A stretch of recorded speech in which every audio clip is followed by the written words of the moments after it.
The real primary reason I wanted to bring you back in today was we wanted to really identify the victims and show their pictures.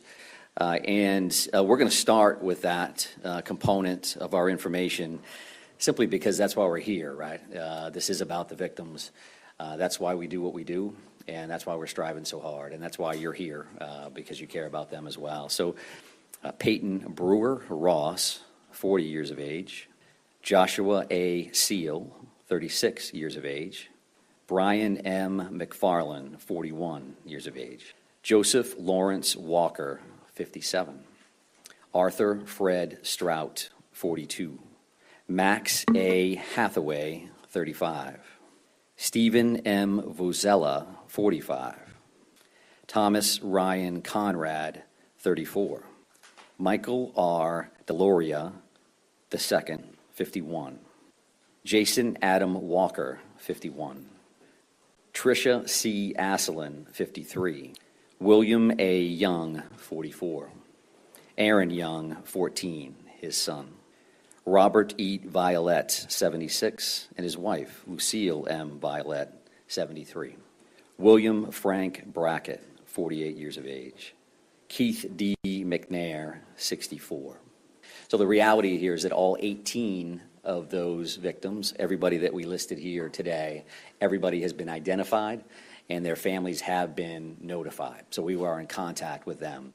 The shelter-in-place order is rescinded, except hunting is prohibited in the towns of Lewiston, Lisbon, Bowdoin, and Monmouth, beginning Saturday, 10/28/24, until further notice.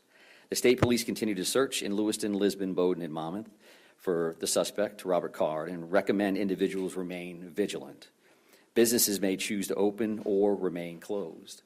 And what that means is that the general shelter in place has been rescinded. Specifically, hunting, again, is prohibited in those four towns and those four towns only.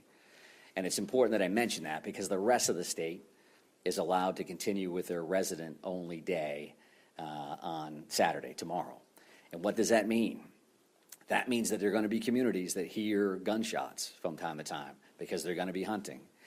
So we would ask everybody to use caution in that and not think that every one of those gunshots is directly regarding this particular crisis situation, this investigation. So this is not to say that the crisis is over, the emergency is done, we can go about our lives as life is good. We want our folks, we want our residents to remain vigilant and to pay attention to what we share for information.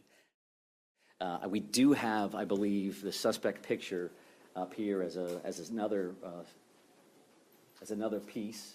And the reason that we did this is because it's been quite some time. We've seen that photo, and you have a bunch of different photos. This, in fact, has more of the physical description of his height and weight, and his more official hair and eye color.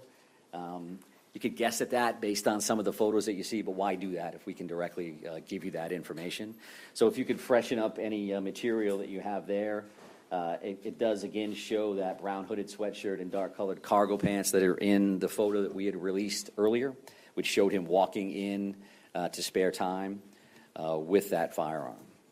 So I think that's the information that I wanted to get out to you today. Law enforcement has not seen him in the last 2 days.